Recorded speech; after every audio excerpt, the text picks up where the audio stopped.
नमस्कार. उत्तर प्रदेश आपल्या देशातलं सर्वात मोठं आणि राजकीयदृष्ट्या अत्यंत महत्त्वाचं असं हे राज्य. आज आपण इथल्या आगामी 2027च्या विधानसभा निवडणुकांच्या रणनीतीवर सविस्तर चर्चा करणार आहोत. हे बघा, ही काही नुसती एक साधी निवडणूक नाहीये. दोन अत्यंत तगड्या आणि मुरलेल्या राजकीय धुरंधरांमध्ये रंगलेला हा एक अतिशय अटीतटीचा आणि महाभयंकर असा राजकीय बुद्धिबळाचा खेळ आहे. इथे चालला जाणारा प्रत्येक डाव, प्रत्येक खेळी अतिशय बारकाईने आखली जातीये. तर जास्त वेळ न घालवता आपण थेट या माहितीत शिरूया आणि बघूया की सध्याचे सत्ताधारी आणि प्रमुख विरोधी पक्ष नक्की कोणत्या मास्टर प्लॅनवर काम करत आहेत. चला तर मग थेट ह्याच्या खोलात जाऊया. हे स्क्रीनवरचं विधान खूप काही सांगून जातं. नुकत्याच झालेल्या बंगालमधील ऐतिहासिक विजयाचा आनंद साजरा करत असताना पंतप्रधान नरेंद्र मोदी यांनी अचानक समाजवादी पार्टीचा उल्लेख केला. आता हा काही केवळ एक सहज केलेला उल्लेख अजिबात नव्हता बरं का. हा एक अतिशय स्पष्ट संकेत होता. यातून एक गोष्ट लख्खपणे समोर आली, ती म्हणजे बंगाल फत्ते केल्यानंतर आता मुख्य लक्ष उत्तर प्रदेशवर केंद्रित करण्यात आलंय. हे विधान म्हणजे 2027च्या निवडणुकांसाठी तयार केल्या जाणाऱ्या एका भव्य आणि आक्रमक रणनीतीची पहिली ठिणगी होती. आता जरा या आकडेवारीकडे लक्ष द्या, म्हणजे तुमच्या लक्षात येईल की स्पर्धा किती तीव्र झालीय. इथे आपण 2022ची विधानसभा आणि नुकत्याच झालेल्या 2024च्या लोकसभा निवडणुकीची तुलना करत आहोत. 2022मध्ये भाजपने 255 जागा मिळून अगदी सहज स्पष्ट बहुमत मिळवलं होतं आणि समाजवादी पार्टी 11 जागांवर होती. पण फक्त 2च वर्षात 2024च्या लोकसभा निवडणुकीत पारडं कसं फिरलं बघा. समाजवादी पार्टीने 80 पैकी तब्बल 37 जागा जिंकल्या आणि भाजपला 33 जागांवर रोखलं. सत्तेच्या गणितामधला हा एवढा प्रचंड आणि नाट्यमय बदल आहे, ज्यामुळे आगामी 2027च्या निवडणुकांमधली चुरस आता अक्षरशः शिगेला पोचलीय. तर या बदलामागचं मुख्य कारण काय होतं ते समजून घेण्यासाठी आपण पाहूया अखिलेश यादव यांचा पीडीए फॉर्म्युला. तर इथला सर्वात महत्त्वाचा मुद्दा हा आहे की 2024मध्ये हा राजकीय भूकंप नक्की कसा झाला. अखिलेश यादव यांनी केवळ आपल्या जुन्या पारंपरिक राजकारणावर विसंबून न राहता या नव्या सोशल इंजिनिअरिंगची म्हणजेच पीडीए फॉर्म्युलाची निर्मिती केली. इथे पी म्हणजे पिछडा अर्थात ओबीसी, डी म्हणजे दलित आणि ए म्हणजे अल्पसंख्याक. लक्षात घ्या, हा केवळ एखादा आकर्षक शब्द नाहीये, तर हा एक अतिशय अचूकपणे आणि बारकाईने आखलेला लोकसंख्याशास्त्रीय फॉर्म्युला आहे, जो थेट सत्ताधाऱ्यांना आव्हान देण्यासाठीच डिझाईन करण्यात आला होता. इथे आपण या रणनीतीचं नेमकं गणित अधिक स्पष्टपणे समजू शकतो. बघा, समाजवादी पार्टीची पारंपरिक वोट बँक ही कायमच प्रामुख्याने यादव आणि मुस्लिम समाजाची मानली गेली आहे. पण यावेळी त्यांनी आपला विस्तार कसा केलाय ते पहा. त्यांनी पिछडा वर्गात बिगर यादव ओबीसी मतदारांना अत्यंत हुशारीने आकर्षित केलं. त्यानंतर दलित वर्गावर लक्ष केंद्रित करून मायावतींच्या कमकुवत झालेल्या राजकीय ताकदीचा फायदा घेतला आणि तो जनाधार आपल्याकडे वळवला. सोबतच राज्यातील जवळपास 19% अल्पसंख्याक मतदारांना भक्कमपणे स्वतःसोबत जोडलं. या अगदी अचूक विस्तारामुळेच समाजवादी पार्टीला 2024मध्ये हे एवढं अनपेक्षित आणि मोठं यश मिळवता आलं.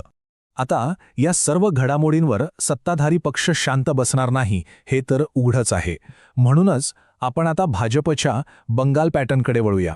आणि ही समोरची आकडेवारी अत्यंत उत्तम प्रकारे स्पष्ट करते की मतांच्या ध्रुवीकरणाची रणनीती गणिताच्या दृष्टीने किती यशस्वी ठरू शकते.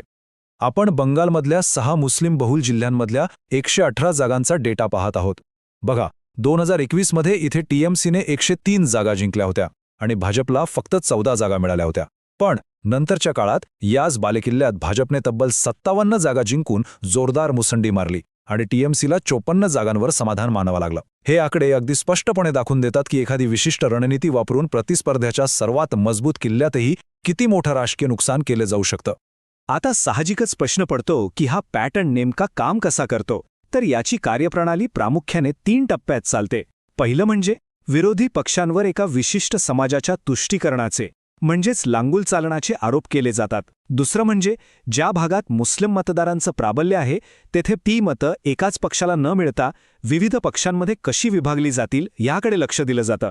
आणि तिसरं अत्यंत महत्त्वाचं म्हणजे ह्याच विभागणीच्या पार्श्वभूमीवर बहुसंख्यक हिंदू मतांचं एकत्रीकरण केलं जातं.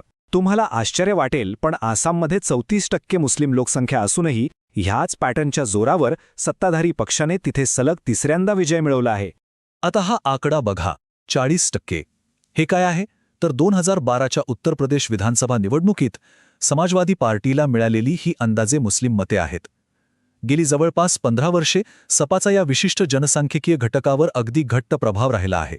आणि आता हीच गोष्ट, हाच इतिहास आणि हाच आकडा सत्ताधारी पक्षाकडून त्यांच्या ध्रुवीकरणाच्या आणि प्रतिरणनीतीच्या नॅरेटिव्हसाठी मुख्य आधार म्हणून वापरला जाण्याची दाट शक्यता आहे. पण राजकारण फक्त एकाच मुद्द्यावर चालत नाही. म्हणूनच या प्रतिरणनीतीचा दुसरा आणि अतिशय निर्णायक टप्पा म्हणजे महिला मतदार, जे खऱ्या अर्थाने गेम चेंजर ठरू शकतात.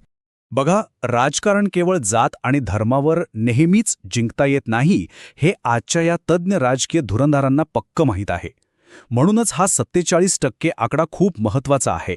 हा केवळ एक आकडा नाहीये, तर ही उत्तर प्रदेशातील जवळपास 7 कोटी महिला मतदारांची एक महाकाय अवाढ्य ताकद आहे. विचार करा, महिला मतदारांची ही प्रचंड मोठी संख्या कुठल्याही पारंपरिक राजकीय गणितांना पूर्णपणे मुळासकट उखडून टाकू शकते. जेव्हा इतक्या मोठ्या संख्येने एखादा मतदार गट एकाच बाजूला झुकतो ना, तेव्हा बाकीची सर्व जातीय किंवा धार्मिक समीकरणं अक्षरशः दुय्यम ठरतात. आपण आता पुढे जाऊया आणि बघूया की हा मुद्दा कसा उलगडत जातोय. इथे तुम्हाला महिलांसाठीच्या कल्याणकारी योजनांचा, निवडणुकीतील यशाचा एक अत्यंत स्पष्ट आलेख दिसेल. नुकताच महाराष्ट्रातील लाडकी बहीण योजनेचा मोठा प्रभाव आपण सगळ्यांनीच पाहिला. बिहारमधल्या महिला रोजगार योजनांनी निवडणुकीचे वारे कसे फिरवले हेही काही लपून राहिलेलं नाहीये. आसाममध्ये अरुणोदय योजनेअंतर्गत तब्बल 37 लाख महिलांना थेट आर्थिक मदत दिली गेली आणि बंगालमध्येही अशाच प्रकारची आश्वासनं दिली गेली. या सगळ्यावरून एक निर्विवाद पॅटर्न समोर येतो. थेट महिलांच्या कल्याणासाठी राबवलेल्या योजना निवडणुकीत हमखास यशाची हमी देतात आणि उत्तर प्रदेशातही 2027 साठी आता अगदी याच दिशेने पावलं उचलली जाण्याची मोठी शक्यता आहे. आणि विशेष म्हणजे यासाठी उत्तर प्रदेशात एक अतिशय भक्कम असा ऐतिहासिक दाखलाही आधीपासूनच अस्तित्वात आहे. साल होतं 2007, जेव्हा मायावतींनी उत्तर प्रदेशात एक हाती सत्ता मिळवली होती. आणि तुम्हाला सांगतो, त्या प्रचंड विजयामागे महिला मतदारांचा पाठिंबा हाच अत्यंत निर्णायक घटक होता. म्हणजेच काय, तर महिला मतदार या उत्तर प्रदेशच्या राजकारणात किंग मेकर ठरू शकतात, हे यापूर्वीच सिद्ध झालेलं आहे. त्यामुळेच आता महिलांना डोळ्यांसमोर ठेवून आखल्या जाणाऱ्या नव्या कल्याणकारी योजना ही 2027च्या बुद्धिबळाच्या पटावरची एक मास्टर स्ट्रोक खेळी ठरणार आहे, यात शंकाच नाही. या सगळ्या पार्श्वभूमीवर आता आपण पोहोचलो आहोत ते या विश्लेषणाच्या अंतिम टप्प्यावर, 2027चे महायुद्ध. इथे आपण पाहू शकतो की या आगामी महायुद्धात या दोन्ही नेत्यांचं किती मोठं आणि महत्त्वाचं काहीतरी पणाला लागलंय.